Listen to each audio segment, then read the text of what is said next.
Olá, tudo bem? Meu nome é Alexandre e nós estamos hoje aqui nesse episódio para continuarmos a falar sobre o mundo perdido de Adão e Eva, o debate sobre a origem da humanidade e a leitura de Gênesis, o livro do John Walton. E hoje a gente vai trabalhar com a proposição 10, tá? E hoje é um negócio muito interessante, né? Nesse episódio tá bem interessante que vai falar, nós vamos comentar um pouquinho aqui sobre algumas passagens do Novo Testamento e mais especificamente, o Novo Testamento está mais interessado em Adão e Eva como arquétipos do que como progenitores biológicos.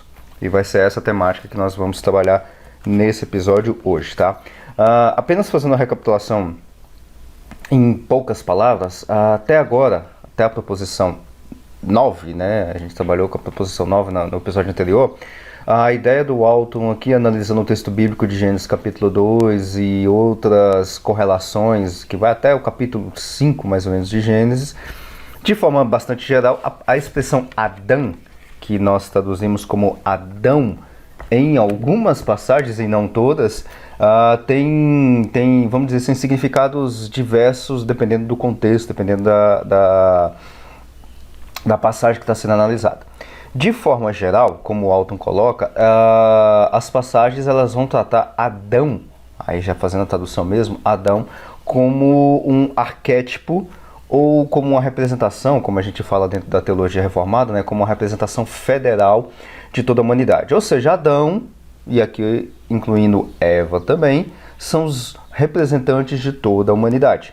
Então toda a humanidade está representada em Adão e Eva, numa representação do tipo arquétipa, tá? E aqui o Walton nem tratou disso, tá? E eu também não vou tratar disso. Arquétipo aqui é apenas no sentido de representação ou de substituição, não seria uma boa palavra, mas é como se fosse uma espécie de liderança, embaixador, alguma coisa assim de toda a humanidade, representação de toda a humanidade. Tá? Essa é a ideia. Lembrando que para o Walton, inclusive a gente vai ver algumas passagens hoje aqui do Novo Testamento, o Walton ele advoga no sentido de que Adão e Eva são personagens históricos, personagens reais. Existia um casal de dois, um homem e uma mulher, que tinham nomes quaisquer, que não era Adão e Eva, obviamente, porque Adão e Eva, esses dois nomes são nomes hebraicos, que surgiram muito tempo depois, mas isso não importa, mas o que o Walton coloca é que esse casal é um casal histórico, um casal real, um casal que realmente existiu na realidade, bem redundante mesmo, tá? Esse é o modelo que ele vai trabalhar. Eu particularmente, eu discordo um pouco, aí eu posso, como diz o outro, utilizar um pouquinho da quantidade de leitura que eu já fiz do Walton para poder discordar dele de algumas coisas, mas discordar em um ponto ou outro, em um detalhe ou outro, mas que não vai mudar em nada em tudo isso que a gente está trabalhando, tá? Eu não vejo particularmente necessidade de ter um Adão e Eva histórico real, não vejo necessidade, não é que não teve.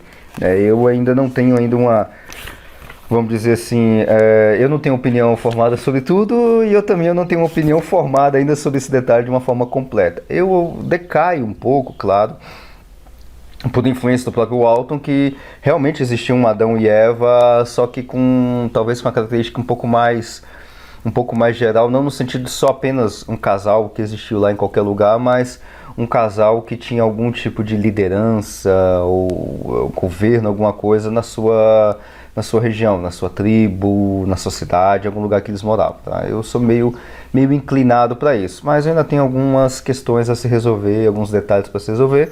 Bom, mas a historicidade de Adão e Eva, como a gente já vem falando, e o próprio Walton menciona isso, né, porque ele advoga que existiu, não é necessário. Então, a gente, claro, pode discutir um pouco mais se teve ou não teve Adão e Eva histórico ou não, e essa discussão não vai influenciar em absolutamente nada na representação federal de Adão e Eva. Não altera em absolutamente nada para a teologia, para a doutrina do pecado, para a queda do homem, não altera em absolutamente nada. Se Adão e Eva é um casal real que existiu, histórico ou não, ou é um casal conceitual, mitológico, no sentido técnico da palavra mitológico, não no sentido de história inventada, não faz a menor diferença para a teologia, para a queda, para salvação, para a vinda de Cristo, não faz alteração nenhuma, tá? É isso que a gente precisa ter em mente. Mas vamos lá para o texto que o Walton está colocando, e aqui eu vou ter muita leitura, eu estou olhando aqui, para quem está assistindo no YouTube, eu estou olhando um pouquinho mais para baixo, que eu vou ler muito texto bíblico, eu estou utilizando a versão Almeida Corrigida Fiel, tá? Pode ficar tranquilo, para quem não estiver ouvindo só pelo podcast, continue suas atividades aí, a academia ou limpando a casa, lavando louça, dirigindo também, não pare, não mexa com o celular, continue ouvindo tranquilamente aí, tá? Aí pode deixar que eu vou ler as passagens aqui, e é claro que recomendações de livro, essas coisas, está na descrição do podcast e do episódio aqui do YouTube, você pode ficar à vontade para depois dar uma olhada, dar uma pesquisada, ver algumas coisas a mais, tá? Bom, a gente vai ver aqui 5 passagens que o Walton vai delimitar, tá? É que ele meio que escolheu do Novo Testamento, apenas do Novo Testamento, onde vai falar sobre Adão e Eva, tá? Ou às vezes só Adão, ou às vezes só Eva, ou os dois juntos, tá? A gente vai ver essas passagens direitinho. Para começar, essas 5 passagens, a primeira das passagens talvez seja a mais conhecida, ou a mais lembrada, né, talvez, que é o que vai falar lá em Lucas capítulo 3, lá no finalzinho do capítulo 3, no versículo 38, só para contextualizar, caso você não lembre de cabeça, que aqui está falando sobre a questão da linhagem de Jesus. Então começa lá no versículo 23, e o mesmo Jesus começava a ser de quase 30 anos, sendo, como se cuidava, filho de José, e José de Eli, e Eli de Matã, e aí começa a linhagem ascendente de Jesus, tá? Como filho de José, José é filho de Eli é filho de Matã, e por aí vai até chegar no versículo 38, e Cainã de Enos, ou seja, filho de Enos, e Enos de Sete, filho de Sete, e Sete de Adão, Sete filho de Adão, e Adão de Deus. Adão filho de Deus? Então, aqui a ideia do texto é justamente para mostrar essa linhagem de Jesus até Adão e até Deus, tá? Essa passagem aqui não fala muito sobre a questão, como o Alto está colocando, não fala muito sobre a questão material, que é o nosso foco aqui, tá? Não fala muito sobre a questão material ou histórica, podemos dizer, sobre a criação do homem de forma material, tá? Apenas enfatiza a questão de Adão de Deus ou de Sete de Adão, amarrando até Jesus no sentido, vamos dizer assim, pelo menos a ideia de Lucas de uma forma geral, no sentido de onde é que Jesus veio, da parte de Deus, tá? E aí tem muitas discussões com relação à questão da linhagem e até do capítulo 5 de Gênesis. O Otto não está fazendo isso, eu estou fazendo um acréscimo, tá? Do capítulo 5 de Gênesis, onde vai falar que Adão gerou Sete, que gerou Enos, que gerou não sei mais quem, e vai vindo uma linhagem. Lá no capítulo 5 de Gênesis tem isso. No capítulo 11 de Gênesis também, se não me engano, vai falar sobre essas várias genealogias, que eu acho que ninguém lê, acaba que ninguém lê, e é importante que se leia. Você tira muitos detalhes dessas genealogias de Gênesis capítulo 5, capítulo 11, Crônicas, se eu não me engano, 1 Crônicas capítulo 6. Na verdade, do capítulo 1 até o capítulo 6 são só genealogias, tá? É importante ler. Para começar, que lá está no texto bíblico, é inspirado por Deus, então não tem como escapar disso, tá? Entender ou não entender é outro departamento. Mas que nós temos que ler como palavra de Deus, isso aí não há dúvidas, tá? Então é importante que se leia essas genealogias. E a ideia, tem muita discussão se aquilo lá é uma linhagem do tipo pai, filho, neto e por ali vai, tá? Se você pegar, por exemplo, a genealogia de Gênesis capítulo 5, você vai ver que pessoas viviam 900 anos, Adão viveu 930 anos, Matusalém viveu 969 anos, Noé viveu acho que 910 anos, umas coisas absurdas, de quase 1000 anos pessoas viveram. Obviamente, isso é bastante claro que não, pessoas não viviam 900 anos, tá? É impossível do ponto de vista biológico uma pessoa viver tanto tempo desse jeito. Tem até...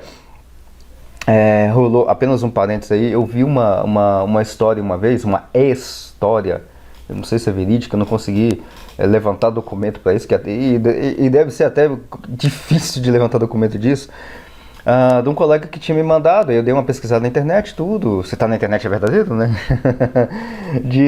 Fazendo a citação de um homem, um chinês que viveu, pelas contas, parece que 241 anos. Só que isso foi entre 1400 e 1600, 1700. Porque tinha registro desse homem vivendo ali 1400, século XV, e tinha registro de um imperador chinês enviando presentes pelo aniversário desse homem. Mais de 200 anos de idade, 240 anos e tudo mais, né? Que negócio, eu lembro disso, vamos dizer assim, não foto, não existia câmera naquela época, mas tem umas certas pinturas, né, que são bem realísticas, né, que mostram a figura desse homem, os documentos e tudo mais. Mas assim, a gente não tem registro disso se realmente existiu. A gente tem registro de pessoas hoje em dia vivendo muito, 120, 130 anos. Eu lembro de uma baiana, ela já é falecida já. Ela não tinha registro aqui, mas ela é considerada a mulher mais velha do mundo. Ela morreu com se não me engano, 134 anos. E ela tinha 17 anos quando teve a libertação dos escravos aqui no Brasil. E ela era filha de escravos, ela trabalhava na época da escravidão do Brasil. Então, obviamente ela não tinha registro, né? Então ela viveu por tanto tempo desse jeito. Tem um outro caso que eu ouvi falar também. Eu vi a reportagem jornalística de um cara que tinha acho que 129, 130 anos. Já tem tempo isso já, ali na região ali da Ásia, Indonésia, Filipinas, naquela região ali. Ele com 110 anos já tinha comprado o sepulcro e tudo mais e já estava esperando a morte. Só que já tinha mais de 20 anos que o cara fez isso e não morreu, né? Não tinha morrido ainda, né?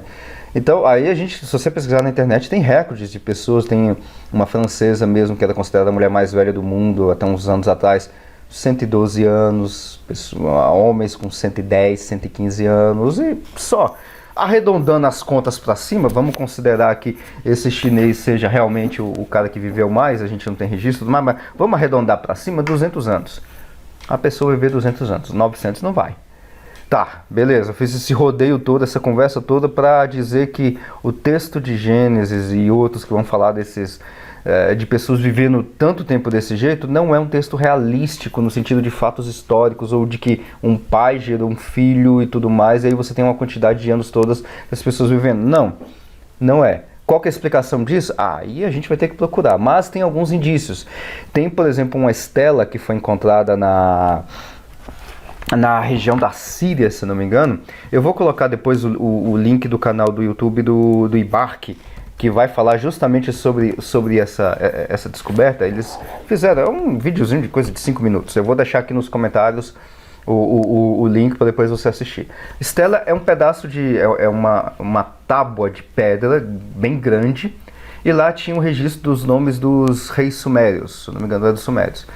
E a lista dos reis sumérios era um negócio incrível. Um cara reinou por 12 mil anos, 40 mil anos, né? E a ideia que se tem, uma das hipóteses que se tem é que aquilo lá, obviamente, ninguém reina por 12 mil anos, um rei reinar por 12 mil anos. E a ideia que se tem é que eles estavam fazendo algum tipo de jogada simbólica com aqueles números, aquelas coisas todas, tá? Então tem um certo simbolismo ali no meio e isso pode explicar em alguma parte a questão das pessoas viverem tanto desse jeito. Por exemplo, em Gênesis capítulo 5, 900 anos e tudo mais. Então pode ser não necessariamente as pessoas, e sim a família. Pode ser um cara chamado Adão, entre aspas, tá? Que era o chefe da família. Essa família viveu por 930 anos. Ou a existência dessa família por 930 anos. É uma hipótese. E aí saiu uma pessoa dessa família, que pode ser o descendente, ou pode ser a pessoa depois de Adão, realmente o filho dele, ou uma outra pessoa qualquer que é descendente de Adão, dentro da família de Adão, e que saiu, no caso, que é um cara chamado Sete, e formou uma outra família, que tem uma certa descendência por família, não descendência biológica de pai para filho. E aí formou outra família e viveu por mais um tanto tempo. Tem uma outra hipótese, eu acho menos provável, mas pode ser, que é a soma da idade das pessoas daquela família, daria esse valor? Isso eu acho bastante provável, porque se você juntar aí 10 pessoas com 70 anos, você já tem 700 anos. Então eu não sei se isso é muito bem plausível, mas tem outras hipóteses. O certo é que não é por uma pessoa viver 900 anos e não é uma genealogia de 1 para 1. E isso vai cair, por exemplo, aqui no texto de Lucas capítulo 5, que vai falar da genealogia de Jesus, mas não é de 1 para 1. E aí lá em Mateus, quando vai falar da genealogia de Mateus, já estou fugindo muito do tema aqui de Adão, mas é importante ter esse parênteses até para você entender outros detalhes.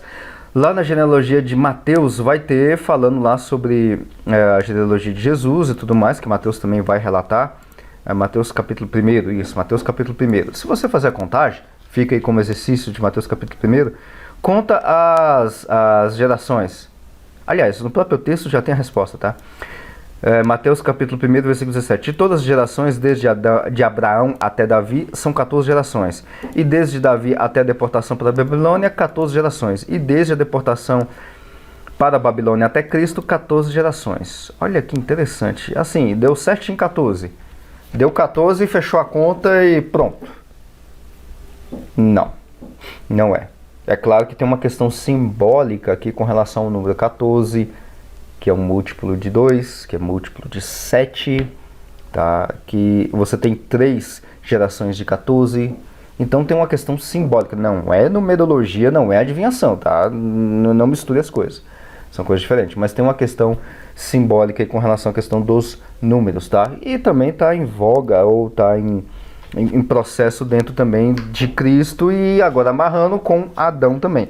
Então, resumindo a história, genealogia indo até Adão não quer dizer que Adão é o primeiro ser humano. E aqui eu vou até mais do que o Alto, né? Não quer dizer que Adão seja uma pessoa histórica. É aquelas alfinetadas, tá?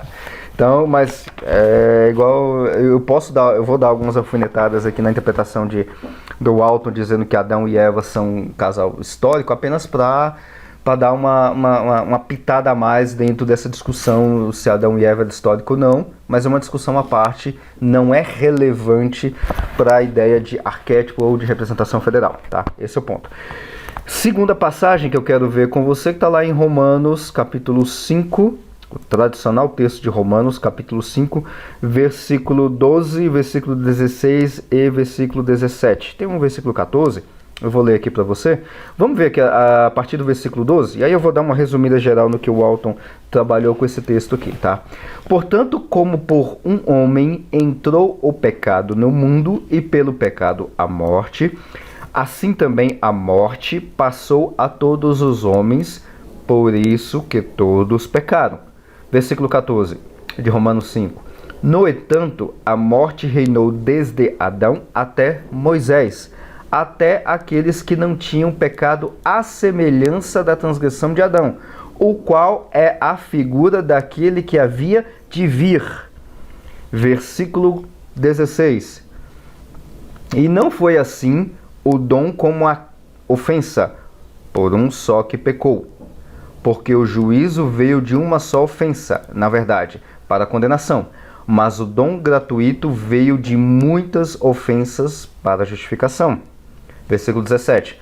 Porque se pela ofensa de um só a morte reinou por esse, muito mais os que recebem a abundância da graça e do dom da justiça reinarão em vida por um só, Jesus Cristo. Bom, acho que até pela leitura do texto aqui, eu fui até bem pausadamente, tudo mais, tá assim, o foco nosso aqui não é teologia da justificação, doutrina da justificação, nem nada, queda e pecado, não, isso é um outro assunto, mas sim a questão da historicidade ou não historicidade, eu não vou ficar perturbando o Alto demais, mas sim a função, vamos colocar assim melhor, a função de Adão e Eva, ou aqui no caso só Adão, né, que é o que está falando aqui de Adão, dentro do pacote geral de tudo isso aqui, e até para a questão de se Adão é o, vamos dizer assim, está falando de Adão no sentido material, não histórico, material, tá? Material. Pode ter existido sim Adão dentro desse contexto aqui que Paulo está falando, que o Alto defende, pode ter, eu não vou mais perturbar o Alto com relação a isso, tá? Então vamos considerar que teve um Adão, mas não é um Adão no sentido de primeiro homem material, biológico, primeiro homem de toda a humanidade. Não é essa a questão aqui. Porque se você observar, a começar, por exemplo, no versículo 12. Aliás, já vou resumir isso logo. Paulo, aqui no texto de Romanos, ele está fazendo uma jogada com o nome de Adão em vários níveis. E alguns desses níveis, por exemplo, é de representação federal, de representação de toda a humanidade. Em uma outra jogada aqui, ele puxa a ideia de que Adão vacilou, Adão, uma pessoa, em um evento histórico, fez uma besteira e todo mundo, por causa dessa besteira de Adão, caiu com ele. Então ele sempre faz essa jogada de arquétipo, de representação federal, de um evento histórico com o nome de Adão. Isso está bastante claro no texto. Por exemplo, no versículo 12, como por um homem entrou o pecado no mundo, então está dizendo de um homem que através dele entrou o pecado no mundo, assim a morte passou a todos os homens, por isso que todos pecaram. Só que entenda que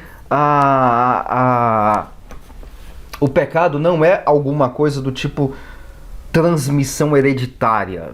Isso não existe. Por que não existe? Porque seria muito fácil, entre aspas, mas é muito fácil, em termos globais, é realmente muito fácil, de você poder trabalhar com engenharia genética, coisa que nós temos abundante no mundo hoje. A gente faz modificação genética de gene a gene. Inclusive, só para você ter uma ideia, eu vou colocar até no link aí, caso você tenha interesse, Nobel de Química, se não me engano, do ano passado. Foi do ano passado. Foi dado para cientistas, mulheres, que criaram técnica de fazer um recorte dentro do DNA, assim, quase que tira esse pedaço e coloca esse outro. Então, assim, se o pecado for por transmissão hereditária, tá fácil. A gente vai lá, faz uma síntese genética, determina qual é o gene do pecado, quais genes são do pecado, fazemos uma substituição no laboratório, trocamos o gene do pecado por genes sintéticos que não tem pecado e colocamos de volta no DNA, espalhamos na população toda. E aí a gente pode fazer isso como um vírus, por exemplo. Pronto! A população inteira está livre do pecado. Obviamente que não é assim. Tá? Então, o pecado não é transmitido de forma genética. Tá? Então, a única... Bom, não é transmitido por via genética e é óbvio, claríssimo que Paulo não está falando no versículo 12 de transmissão do pecado através de genética. Isso é bastante óbvio, porque nem existia essas coisas lá na época de Paulo. Então, o que Paulo está falando aqui? De uma representação federal. Eu, por exemplo, não pequei em Adão. Eu desobedeci a Deus lá no Jardim do Éden. Quem fez foi Adão. Mas por causa do pecado de Adão, eu sou afetado aqui. Isso é representação federal. Tá certo? Então, aqui no versículo 12, Paulo está falando da questão de representação federal. No versículo 14, aí de novo vai dizer uma outra coisa que é um arquétipo e não algo literal. No entanto, a morte reinou desde Adão até Moisés. E hoje em dia não tem morte. Vem cá, Paulo, hoje em dia não tem morte. Não, mas é morte espiritual. Hoje em dia não tem morte espiritual. É óbvio que tem. E aqui ele está falando justamente de uma questão arquétipa. Tá? Versículo 14. Está bastante explícito isso. O outro versículo 16. E não foi assim o dom como a ofensa, por um só que pecou, porque o juízo veio de uma só ofensa, na verdade, para a condenação. Mas o dom gratuito veio de muitas ofensas para a justificação. E aqui Paulo está fazendo uma jogada, vamos dizer assim, com um evento histórico, considerando Adão como histórico. Aí a minha alfinetada, não necessariamente Adão, mas pode ter sido só o evento. Vai ser outra história. E aqui ele está falando desse evento de queda, que não é só por uma ofensa, mas de muitas ofensas, e no sentido representativo, da representação federal. Então aqui novamente, apesar de ter uma jogada histórica, de um Adão histórico, pode ser, tem uma questão até mais ampla ou até maior do que só um Adão histórico, uma pessoa que viveu lá no Antigo Oriente Próximo. E aí o versículo 17, bom, eu acho que está bastante claro que vai dizer que porque se pela ofensa de um só a morte reinou por esse, muito mais os que recebem a abundância da graça e do dom da justiça reinarão em vida por um só Jesus Cristo. Aqui está fazendo justamente a analogia ou a contraposição entre Adão e Jesus. Tá? E aqui de muitas ofensas. Adão só fez uma, não foi muitas. Mas a representação que Adão fez para todo mundo, pegou todo mundo. Então Jesus vem para restaurar não Adão, mas todo mundo. Por que Jesus não veio só para restaurar Adão, já que foi ele que pecou e o restante, bom, se vira, o restante não pecou? Não, pecou em Adão. Tá certo? Um outro texto, então, que o Alton vai trabalhar, está em 1 Coríntios, 1 Coríntios, é a primeira carta, né? Então é 1 Coríntios, capítulo 15, deixa eu pegar aqui, capítulo 15, e aí tem alguns versículos bastante interessantes. Vamos ver aqui o versículo 21, 1 Coríntios, capítulo 15, versículo 21. Porque assim como a morte veio por um homem, também a ressurreição dos mortos veio por um homem. Bom, aqui não tem nem como jogar algo do tipo Adão, vamos dizer assim, o primeiro homem material, biológico, uma coisa, porque o texto nem está falando disso. E também não está falando, eu não estou enfatizando isso porque eu acho que tá muito explícito isso, mas eu vou deixar mais explícito ainda. O texto não está falando de morte biológica, tá? Não é no sentido de morte, deixa eu melhorar essa luz aqui, não é no sentido de morte biológica. Está bastante claro. Tá, no próprio versículo 21, porque assim como a morte veio por um homem, também a ressurreição dos mortos veio por um homem. Nós não temos ressurreição dos mortos até hoje, e não temos a morte apenas em Adão, porque muitas pessoas morreram antes. Então, isso está bastante claro. Não é, tá? Agora, o que ele está falando aqui de uma representação federal ou de uma coisa muito maior? A morte espiritual veio através de Adão por causa da queda, por causa da desobediência, do pecado de Adão. E assim também como a ressurreição dos mortos veio por um homem, que homem? Jesus Cristo. No próprio versículo 22 e 23, vai dizer o seguinte: porque assim como todos morrem no presente, praticamente, em Adão, assim todos serão vivificados no futuro em Cristo. Eu não estou morrendo. Se bem que se a gente for pensar do ponto de vista biológico, sim, a gente nasce morrendo, né? Mas não é essa brincadeira que está aqui no texto, tá? Não é essa jogada que está no texto aqui. Sim, uma questão de representação, numa questão de queda, numa questão de entrada do pecado. Assim como todos morrem em Adão, no sentido que todos pecam em Adão, no sentido de que todos nascem já separados de Deus por causa do pecado em Adão, assim também todos serão vivificados em Cristo, que é o segundo Adão, que a gente vai ver mais para frente, que é o que vai restaurar aquilo que foi cortado lá em Adão. Tá certo? Então, tá explícito. E o versículo 23 ainda dá uma pancada maior nisso. 1 Coríntios 15, versículo 23. Mas cada um por sua ordem, Cristo as primícias, depois os que são de Cristo na sua vinda. Que está falando justamente da questão da ressurreição de Cristo, lá que aconteceu historicamente, há 2000 anos atrás, que Cristo ressuscitou. Primeira ressurreição dele. Depois os outros que vão ser ressuscitados na sua vinda. Tá certo? Então essa é a ideia desses versículos aqui, de uma representação federal. E aí no mesmo capítulo 15 de 1 Coríntios, versículo 48, 49, não era esse aqui, aqui não, 45, vamos pegar a partir do versículo 45. 1 Coríntios 15, versículo 45. Assim também está escrito: o primeiro homem, Adão, foi feito em alma vivente, o último Adão em espírito vivificante. Bom, dá uma lida nesse texto e tenta colocar ele de forma literal. O primeiro Adão, biológico, beleza, é aquele cara que chamava Adão, que foi feito alma vivente, está lá em Gênesis capítulo 1, versículo 26, tá certo? Então, é o primeiro homem biológico. O último Adão em espírito vivificante, o último Adão aqui, que Paulo, dentro do contexto, está falando, é o próprio Cristo. Pergunta: Cristo é o último homem biológico em qual parte? Em qual universo? Se eu não posso jogar Cristo como o último Adão em espírito vivificante, eu não posso jogar Adão como o primeiro homem feito de alma vivente, biologicamente falando. Não casa. Eu estou trabalhando com duas interpretações, com duas réguas exegéticas dentro do mesmo versículo, que é na mesma frase praticamente. Não dá. Aí é uma questão de lógica, tá? Então não dá. Se você coloca Adão como o primeiro homem biológico, Cristo é o último homem biológico. Cristo não é o último homem biológico. Então Adão também não é o primeiro homem biológico. Conexão dentro do mesmo verso, não dá para fazer isso. Beleza, se não é, aí a gente vai procurar outra solução disso. Que aqui é no sentido justamente de arquétipo, que é o que Paulo está trabalhando em todo o capítulo 15.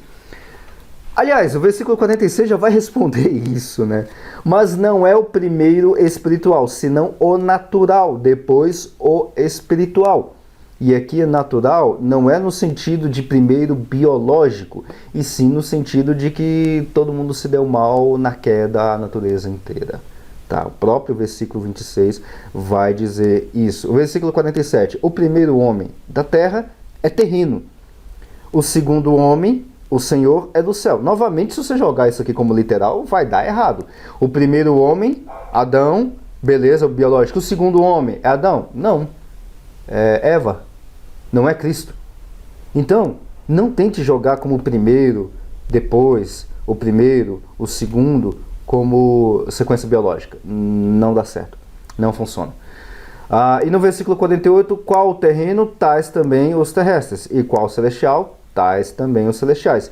E assim como trouxe a imagem do terreno, assim traremos também a imagem do celestial. E aqui está bastante explícito que o que Paulo está falando aqui é que tanto Cristo como Adão são arquétipos nesse contexto de queda e salvação. Tá? É essa a ideia que Paulo está colocando aqui. Então não tente interpretar esse texto como algo biológico, químico e tudo mais. Não vai dar certo. Próximo texto aqui é 2 Coríntios, também um texto de Paulo, capítulo 11, versículo 3. E aqui tem um negócio bem interessante, que Paulo vai falar não de Adão, mas vai falar de Eva. Mas temo que, assim como a Eva enganou... Eva enganou a serpente? Não, volta de novo. Mas temo que, assim como a serpente enganou Eva com a sua astúcia, assim também sejam de alguma sorte corrompidos os vossos sentidos e se apartem da simplicidade que há em Cristo. Veja que Paulo está conversando aqui com a igreja em Corinto. Tá? E aqui ele está falando justamente, olha, a Eva foi enganada pela serpente e eu temo que vocês também estão sendo corrompidos os vossos sentidos. Assim como Eva foi corrompida ou foi enganada e depois corrompida pela serpente. Tá? Então aqui é a jogada que Paulo está fazendo. Aí o alto, na página 87, tem uma frasezinha que eu vou deixar destacar. Duas frases aqui na página 87 que vai sintetizar muito bem essa ideia de Eva aqui. O que Eva está fazendo aqui? Cadê o Adão? Não tem Adão aqui. Tem a Eva. Tá? E Eva também, obviamente, não é a primeira mulher biológica ou qualquer coisa do tipo. Ela, no caso Eva, Paulo não sugere aqui como... Voltando novamente, Paulo não sugere aqui que todos os coríntios são arquetipicamente representados por Eva. Ela é apenas uma ilustração daquilo que Paulo quer evitar em Corinto. Ela não é um arquétipo nem uma figura. Ela apenas servia como nós um exemplo, um aviso para as pessoas em Corinto e para nós. Ou seja, tem a Eva ali, olha o que aconteceu com Eva. Então tome um pouco de cuidado para que isso não aconteça com vocês também. E o último texto, talvez esse episódio fique um pouquinho mais longo, tá? Eu vou dar uma esticadinha só mais um pouquinho, mas é porque só para a gente fechar esse assunto completamente aqui dentro do Novo Testamento, tá? Aliás, nos próximos episódios vai ter mais Novo Testamento, mas é só para fechar essa última passagem e esse último comentário aqui do alto. 1 Timóteo, primeira carta de Paulo a Timóteo, capítulo 2, versículo 13 a 15, que vai dizer assim: porque primeiro foi formado Adão e depois Eva, e Adão não foi enganado, mas a mulher, sendo enganada, caiu em transgressão. Salvar-se-á, porém, dando à luz a filhos, dando à luz filhos, se permanecer com modéstia na fé, no amor e na santificação. Aqui também é um pouco mais, que o Alto vai colocar, é um pouco mais complicado a análise que se tem aqui do que quer dizer essa passagem, mas vamos pegar a parte fácil. A parte complicada depois a gente pode até, se não me engano, o Alto vai trabalhar com essa passagem em outros capítulos, tá? Aqui desse livro. Mas a parte fácil que está dizendo é porque primeiro foi formado Adão e depois Eva, e Adão não foi enganado, mas a mulher sendo enganada caiu em transgressão. E aqui é no sentido de representação também.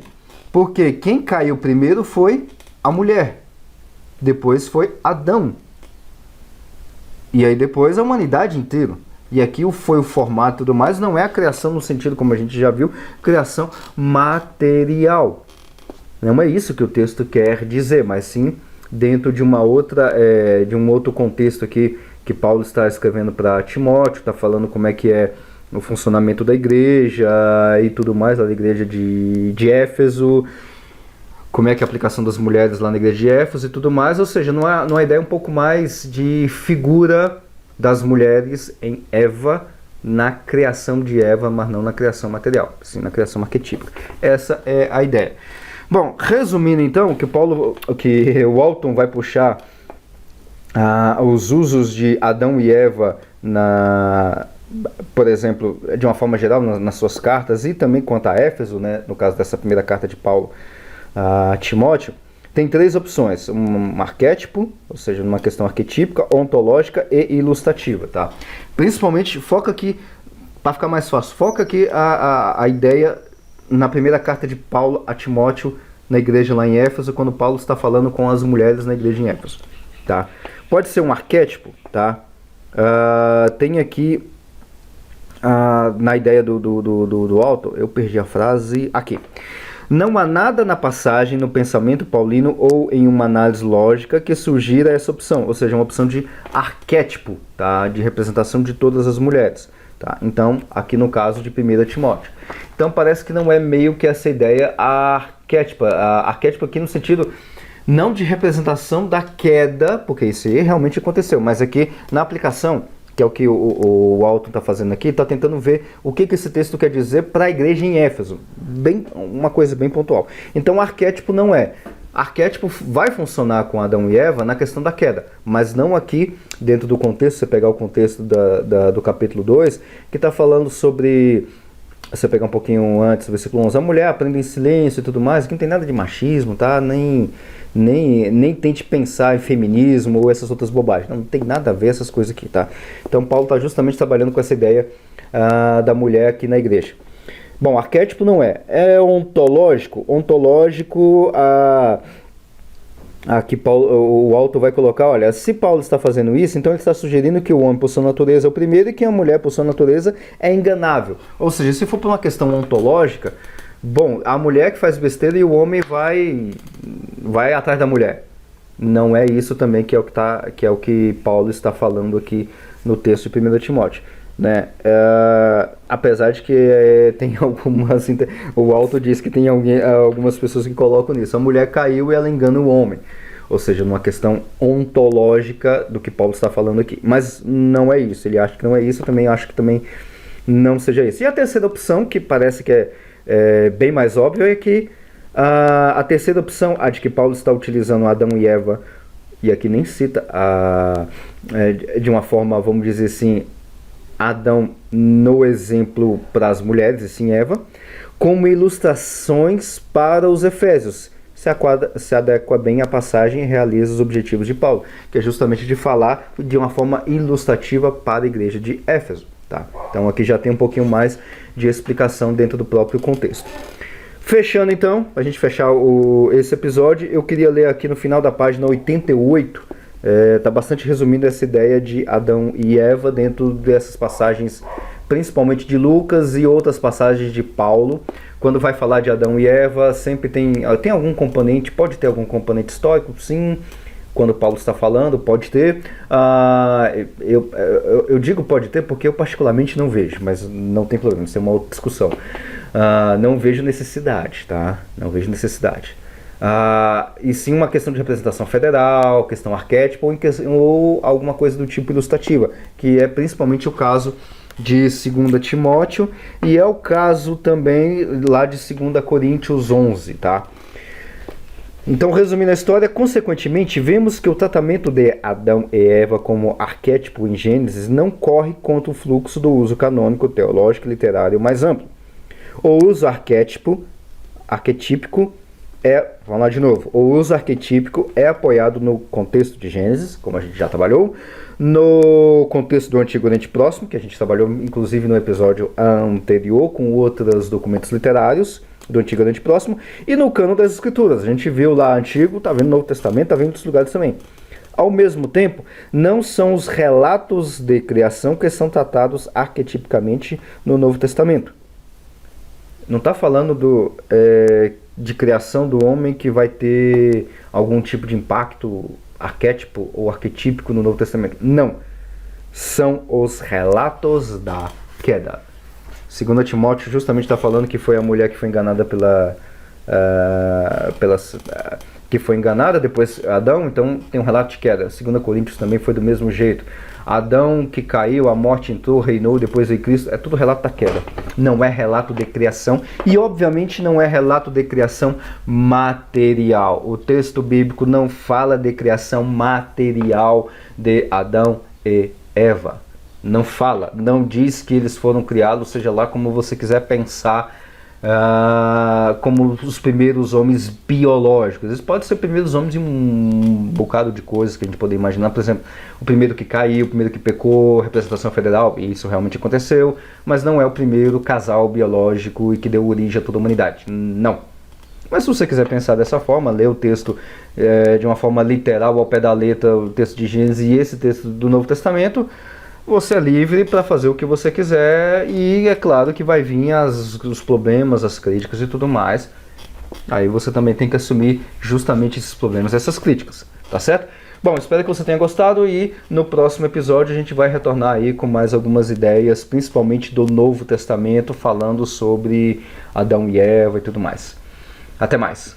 E se você gostou desse episódio e dessa temática, eu te convido a deixar aí nos comentários o que você quiser colocar como perguntas, sugestões de outros temas ou de outros livros para que eu possa trabalhar aqui, outras séries também, por que não, tá? Deixa o seu like se você estiver ouvindo pelo YouTube, se estiver assistindo pelo YouTube, se inscreva no canal, ative o sininho também para você receber todas as notificações, e se você estiver ouvindo pelo seu agregador preferido de podcast, compartilhe com sua família, com seus amigos, convide-os a participar também desses comentários que se tem aqui e também a deixar a discussão, outros comentários e até sugestões.